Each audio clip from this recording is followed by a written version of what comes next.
लेकिन हर व्यक्ति अपनी नेचर के अनुसार ही काम करता है ना। बिच्छू का काम काटना है तो काटेगा।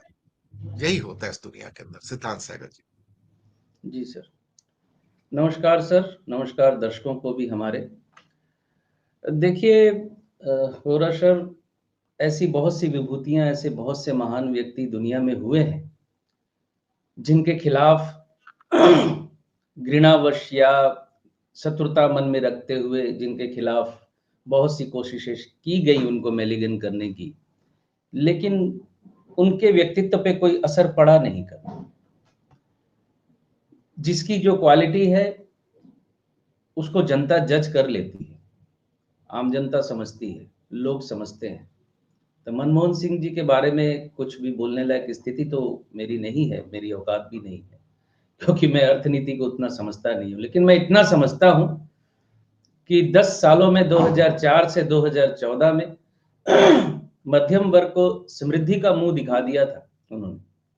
ये बड़ी सिंपल सी बात थी जो धरातल पर सबको नजर आती थी, और आज भी इस चीज को लोग स्वीकार करेंगे कि मध्यम वर्ग के घर भी, 2 पहिया वाहन तो छोड़िए, 4 पहिया वाहन भी आके दरवाजे के बाहर खड़े होने लगे।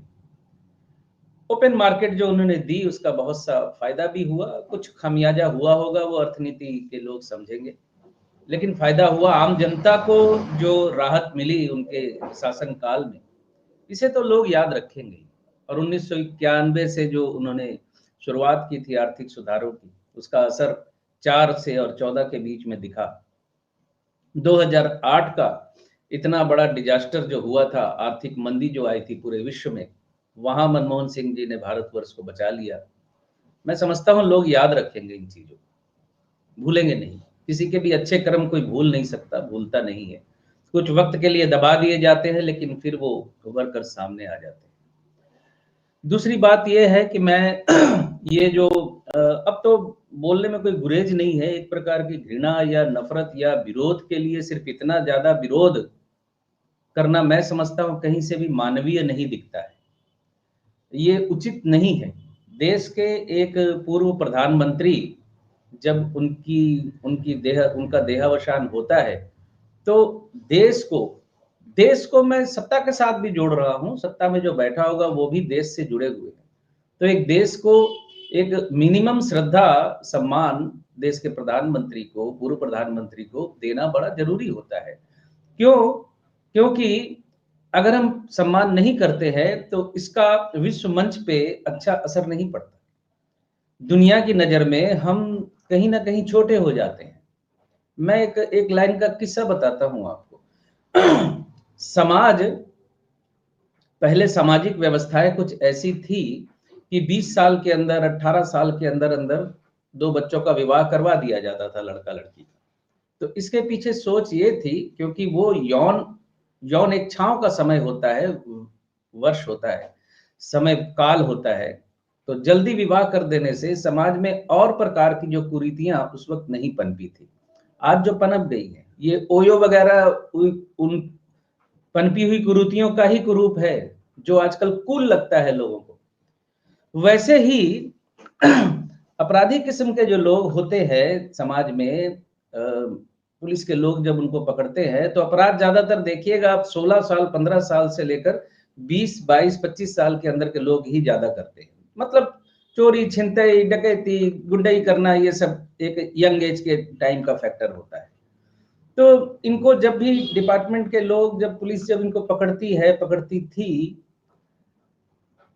तो ज्यादातर से पूछा जाता था तुम्हारी शादी हो गई है, तो 90% कहते थे शादी नहीं हो गई है। अब कोई पूछ सकता है कि पुलिस को क्या लेना देना उसकी शादी हुई कि नहीं हुई, लेकिन हकीकत यह है कि एक बेलगाम घोड़ा जो अविवाहित है और कुछ भी करने का रिस्क वो ले रहा है, जब उसके ऊपर एक जिम्मेदारी आ जाती है, उसका विवाह हो जाता है, वो समाज से बंध जाता है, पत्नी से बंध जाता है, बच्चा हो जाए तो बच्चों से बंध जाता है, सास ससुर से बंध जाता है, रिश्ते नातेदारों के साथ बंध जाता है। तो फिर वो उस लेवल का क्राइम या अपराध नहीं कर सकता। हालांकि उनमें से कुछ व्यतिक्रम भी है जो सब कुछ होने के बाद भी अपना रास्ता नहीं छोड़ते, वो अलग बात है। तो आप मुझे बताइए बोहरा सर एक बात, मैं अब वापस राजनीति के मुद्दे पे आ रहा हूँ। पूरी सत्ता की ताकत, सभी संस्थान ज़्यादातर ऐसे लोगों के हाथ में आ गए हैं जिन्होंने विवाह नहीं किया। बिल्कुल स्पष्ट बोल रहा हूँ मैं, जिन्होंने विवाह नहीं किया। 70 साल भी उम्र हो गई है, 60 साल उम्र होगी, 50 साल उम्र होगी, विवाह जिन्होंने नहीं किया। तो ऐसे लोग जो कंटिन्यू अकेले रह रहे हैं, इनको परिवार और समाज का दुःख कितना समझ में आता होगा। ये जो पूछते सही थे बात कि है। तुम्हारा विवाह हो गया, इसीलिए पूछते थे कि भई विवाह हो जाएगा तो ये कम से कम इसके विचारों में परिवर्तन आएगा, कुछ शुभ सोचेगा ये। तो ये मैं समझता हूँ, इसको क्या बोलते हैं सोशियोलॉजी, सामाजिक समाज शास्त्र में भी कुछ गड़बड़ हो गई है। मैं सिर्फ सत्ता की बात नहीं कर रहा, आप लाखों साधारण लोगों के कमेंट भी आप फेसबुक पे देखिए, आपको कोफ्त होने लगेगी कि ये क्या है, ये लोग क्या इंसान है। नफरत इतनी उगल रहे हैं सोशल मीडिया पे हर जगह, और ऊपर से इमोजी लगाते हुए, हंसते हुए। मैं तो एक ज्योतिष हूं, मैं इस चीज को बड़ा महसूस करता हूं, दर्शक बुरा ना माने। ज्यादातर लोग हमारे पास जब आते हैं ना, बुरे वक्त पे, रुपए का लॉस हो जाता है या बहुत कुछ हो जाता है, बर्बाद हो चुके होते हैं, तो अक्सर आके ये शब्द जरूर कहते हैं कि हमने तो कभी किसी का बुरा नहीं किया, लेकिन अनजाने में बुरा जो करते हैं वो याद नहीं रहता लोगों को। आज ये एक व्यक्ति की, एक बुजुर्ग व्यक्ति की, एक ऐसे व्यक्ति की जिसको आप करप्ट नहीं कह सकते, आप कितने भी कुछ भी सोच लीजिए, जिनको आप करप्ट नहीं कह सकते, इमोजी लगा रहे हैं हंसी की, उनकी खिल्ली उड़ा रहे हैं, और भी बहुत तरह की बातें कह रहे हैं जो मैं कहना नहीं जी, चाहता यहाँ जी, बिल्कुल। और जो अपमान किया है वो, मुझे लगता है कि वो अपने आप में ही बहुत दुखद है। ये मतलब अपनी, क्या कहते हैं, नीचता छोड़ते ही नहीं, हर जगह पे नीचता दिखाते हैं। यही दुख है कि भारत के शासक या शासक वर्ग इस नीचता तक गिर सकता है, सोच भी नहीं सकते थे। अब आते हैं बिगड़ते हुए सांप्रदायिक सद्भाव के ऊपर। दूसरा सवाल मेरा, मंदिर मस्जिद हो ही रहा था, बात करते हैं वसुधैव कुटुंबकम की, सारा विश्व हमारा है, हमारा एक घर है, सब हमारे फैमिली है, परिवार है। लेकिन ये अपने परिवार से नफरत करते हैं, अपने दूसरे धर्म के लोगों से नफरत करते हैं, ये अपने धर्म के लोगों से नफरत करते हैं जो उनके साथ नहीं चलते। क्रिसमस के दिन लखनऊ में चर्च के सामने जाके भजन कीर्तन करते हैं वहां बैठ के, जबकि उनके अंदर प्रेयर्स चल रही होती हैं। इससे बड़ा अपमान क्या होगा।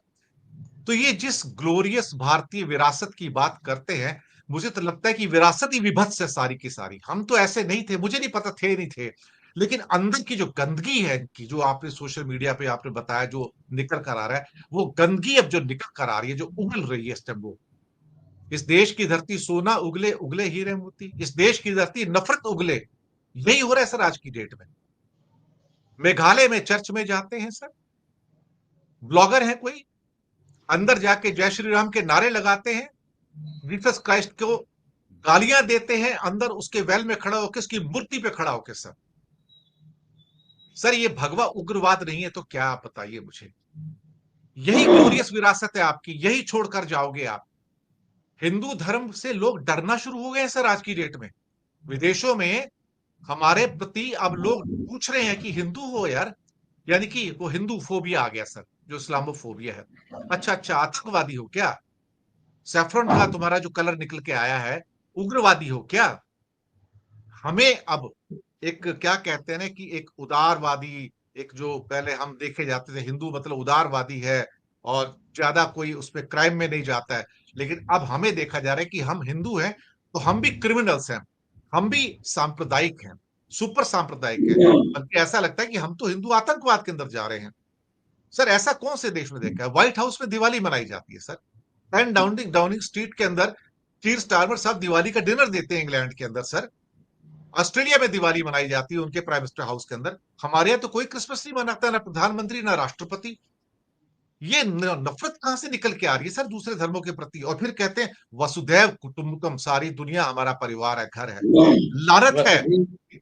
मैं कह रहा इस ये धर्म अपने आप को बदनाम कर रहा है। हिंदू धर्म को बदनाम करने की हमारी मंशा नहीं है, लेकिन हिंदू धर्म को बदनाम करने के लिए हिंदू धर्म ही काफी है सर। इसे ना तो मुसलमान बर्बाद करेगा, ना क्रिश्चियन बर्बाद करेगा, ना पारसी बर्बाद करेगा, ना सिख बर्बाद करेगा। ये खुद को ही बर्बाद कर लेंगे सर, मुझे लगता है सिद्धांत जी। बढ़ती मुझे सांप्रदायिकता बहुत चिंताजनक है। मुझे नहीं लगता कि वासुदेव कुटुंबकम इनका नारा है। ये शायद पहले से ही है हमारे देश में। मुझे नहीं लगता है वासुदेव कुटुंबकम से इनको कोई लेना देना है। पर आप ये बात तो सोचिए। करते हैं हर जगह पे, हर जगह बात करते हैं, वन अर्थ वन फैमिली, ये वर्ड लगाते हैं सारे। हम वसुधैव कुटुंबकम की बात करते, G20 में भी यही बात करते थे। ये मैं फ्रॉड है सर ये लोग। मैं यही कहने जा रहा था आपको कि हम ये कौन सा पैमाना हमारे पास है कि व्हाइट हाउस में दिवाली मनती है, ऑस्ट्रेलिया में दिवाली मनती है, इंग्लैंड में दिवाली मनती है, सऊदी में अगर दिवाली मनाई जाती है तो हम गर्व करते हैं, हम सर उस बुर्ज पे वाह खलीफा वाह। के ऊपर हैप्पी दिवाली के स्लोगन्स आते हैं, लाइटिंग की जाती है उसके ऊपर दिवाली हाँ, के दिन तो सर। तो हम उस पे गर्व करते हैं कि देखो हम कितने फैल रहे हैं। लेकिन आप फिर जो लोग आपके पर्व को मना रहे हैं, आपके पर्वों का सम्मान कर रहे हैं, आप उनकी ही कम्युनिटी के पर्व को यहाँ पर डिक्लाइन करने की कोशिश कर रहे हैं। तो ये किस प्रकार का वासुदेव कुटुंबकम है? सोचना होगा लोगों को। इस तरीके से मतलब ये कौन-सा पैमाना है? ये मेरी समझ से कभी-कभी बिल्कुल बाहर। मैं कई बार लिखता हूँ ये बात कि भई दिवाली जब अमेरिका में मनाई जाती है तो यार तुम ही लोग खुश होते हो। और वही अगर उनकी कम्युनिटी के लोग यहाँ अगर अपने आराध्य को पूजते हैं, तो तुम वहाँ जाके या उनके खिलाफ बोलते हो और वहाँ जाके हंगामा करने की कोशिश करते हो। तो ये कौन-सा पैमाना है? सोच ये किस तरीके से पैदा हो रही है? समझ से बाहर है एक्चुअली। क्या मैं बोलूँ? आप बोलिए पर ये सर। साम पर ये सांप्रदायिकता तो हिंदुस्तान को खत्म कर देगी सर। ये हम कहीं के नहीं रहेंगे। हमें तो ऑलरेडी देखिए, लोग हिंदू हिंदू हर उग्रवादी और हिंदू आतंकवादी बोलना शुरू हो गए सर। इनके हाथ में तीर तलवार त्रिशूल आ चुके हैं, किसी दिन बंदूक भी आ जाएगी सर। ये अलकायदा और तालिबान से कैसे अलग है सर? हर कर्म का फल मिलता है और उसका असर दिखने लगा है। हालात बहुत खराब है बोरा सर ज़मीन पे। घर परिवार चलाना बहुत भारी हो रहा है लोगों को। उधारी में पड़ गए हैं, पैसा दे नहीं पा रहे हैं, गोल्ड गिरवी रख रहे हैं। लेकिन फिर भी पता नहीं वो कौन-सी नस दिमाग की दब गई है कि वो उसी एक ही तरफ इनका नारा है और बाकी अपना घर फूँक जा रहा है, उस पे ध्यान नहीं जा रहा लोगों का। उस पे ध्यान इनका सही नहीं है। सही कहा आपने। अगर 110 करोड़ हिंदुओं में 10 करोड़ भी अगर कट्टरवादी हो चुके हैं, इस ढंग से तालिबानी हो चुके हैं, तो हमारे लिए तो सामने बहुत बड़ा खतरा खड़ा हुआ है। एक मछली पूरे तालाब को गंदा कर दी है, और यहाँ तो करोड़ों हैं सर। और जिस ढंग का वो ट्रोलिंग करते हैं, मुझे तो शर्म आती है सर, लज्जा आती है मुझे तो सर, कि ये हो क्या रहा है इस भागवत देश के अंदर सर। हालाँकि मैं समझता हूँ संघ और बीजेपी की आपस में नूरा कुश्ती चलती है, लेकिन भागवत जी ने जो इतनी अच्छी बात कही कि भई रोको इसको, कहाँ-कहाँ खोदते फिरोगे। अब देखिए पूरा वो इकोसिस्टम भागवत जी के पीछे पड़ गया है। बिल्कुल। कभी-कभी उनके अब मुझे अपने लगता है कभी-कभी अब मुझे लगता है कि नूरा कुश्ती जितनी भी हम समझ रहे हों, टकराव कहीं न कहीं है अंदर। टकराव कहीं न कहीं है, नहीं तो इतने ओपनली एक-दूसरे को अपमानित करने की कोशिश नहीं करते। एक प्रकार से मोहन भागवत जी को अपमानित करने की कोशिश की गई है। रामभद्राचार्य उनके खिलाफ खुलेआम एकदम बिल्कुल बिलो लेवल के कमेंट किए उन्होंने मोहन भागवत जी पे और वो जगत गुरु हैं। मैं एक्चुअली क्या बोलूँ जगत गुरु का तमगा मिल कहाँ से जाता है? जगत गुरु किस प्रकार से बनता है इंसान? शंकराचार्य बना दिए गए अलग-अलग माने सब कुछ। मैं बोला बंगाल में एक कहावत है ना एलो-मेलो कोरे दे माँ लूटे-पुटे खाई वाली स्थिति है कि आपको आपके ऊपर एक पत्थर फेंका, आप उसका विरोध करने जा रहे थे, 5 और गिर गए। अब आप किसका-किसका विरोध करोगे? ये हालत करके रख दी गई है कि आप किस-किस जी चीज़ का विरोध करोगे? बिल्कुल आपने सही कहा। और हिंदू धर्म में तो अब मतलब सैफरन कलर देख के ही ऐसा लगता है कि मतलब घृणा सी होनी शुरू हो गई है। एक टाइम था सैफरन कलर देखते थे, और खास तौर से जब विवेकानंद जैसा व्यक्ति सामने आता था, जो कहता था कि my dear brothers and sisters, तो दुनिया में तालियां रुकती नहीं थी, अमेरिका में तालियां बजती थी, क्योंकि तब भगवा के प्रति सम्मान था कि सामने कोई व्यक्ति आया, विद्वान व्यक्ति होगा। आज भगवा आता है तो ऐसा लगता है कोई मायावी आ गया है या कोई असुर आ गया है, उसको देख के घृणा होनी शुरू हो जाती है कि क्या कर रहे भगवा हैं ये लोग। भगवा का इस्तेमाल कर रहे हैं ना ये, भगवा कलर में कोई गलती नहीं है, भगवा का इस्तेमाल कर रहे हैं। इसी भगवा का जी, इस्तेमाल रावण ने किया, कालनेमी ने किया था, तो भगवा का इस्तेमाल कर रहे हैं। ये सड़क पे घूम रहे हैं, काम धंधा कुछ कर नहीं रहे, एक ओढ़ लिया यहाँ पर कंधे में और करने लगे, नारा लगाने लगे किसी न किसी चीज़ का उठा के। बिल्कुल, बिल्कुल, बिल्कुल। इवन क्या जो करें? बिहार के अंदर अटल जी की जयंती के ऊपर जो एक भोजपुरी गायिका देवी थी, ईश्वर अल्लाह तेरो नाम सबको सन्मति दे भगवान, ये भजन गा रही थी, उसका रुकवा दिया, उससे माफी मंगवाई कि तूने अल्लाह का नाम यहाँ कैसे ले दिया, तूने गांधी का नाम कैसे ले दिया, Raghupati Raghav Rajaram. And she had to, मतलब वो एंड हाथ जोड़ के माफी मांगी कि मैंने ये नाम ले दिया। इससे बड़ा आपको हिंदू उग्रवाद और कहाँ नजर आएगा? वो भी मंत्रीगण वहां खड़े हैं, उनके लेवल के लोग खड़े हैं, तो शर्म तो आएगी ना कि जय श्री राम, जय श्री राम को एक ऐसा नारा बना दिया गया है कि क्या कहूं मैं, उसके बाद कुछ कहने में भी शर्म आती है, हिंदू होने में शर्म आती है अब तो, मुझे लगता है। आते जय हैं अगले सिया सवाल राम, पर सर। हम तो जय सिया राम समझते हैं, और सीता नहीं तो फिर राम का अस्तित्व कहाँ से बचता है? बिल्कुल सर, बिल्कुल सर। इनके लिए ये सीता नहीं है सर, लेकिन ये तो हुँ। मनुवादी लोग हैं, ब्राह्मणवादी लोग हैं, इनके यहाँ सीता का कोई ये तो मशीन है, औरतें इनके लिए। आते हैं अगले सवाल पर सर। दिल्ली के चुनाव आगे बस घोषित होने जा रहे हैं, शायद इसी हफ्ते हो जाए या जनवरी के पहले हफ्ते में हो जाए। केजरीवाल को तो कांग्रेस वाले फर्जीवाल बोल रहे हैं सर, और बड़ी-बड़ी टिप्पणियां कर रहे हैं। संजय सिंह ने कह दिया कि भाई या तो माफी मांगो या इंडिया गठबंधन से कांग्रेस को भी बाहर कर दो। तो अजय माकन जैसा व्यक्ति जो कि बेसिकली कभी कोई लगता है ना कि जैसे किसी और पार्टी के लिए काम कर रहा है, पेड वर्कर्स जैसे ट्रोजन कांग्रेस में बहुत सारे विभीषण है, प्लांटेड आदमी, वो भी उनमें से एक है। जिंदगी में कभी ट्रोजन कोई हॉर्स। इलेक्शन जीत हाँ, ये जिंदगी में कभी कोई इलेक्शन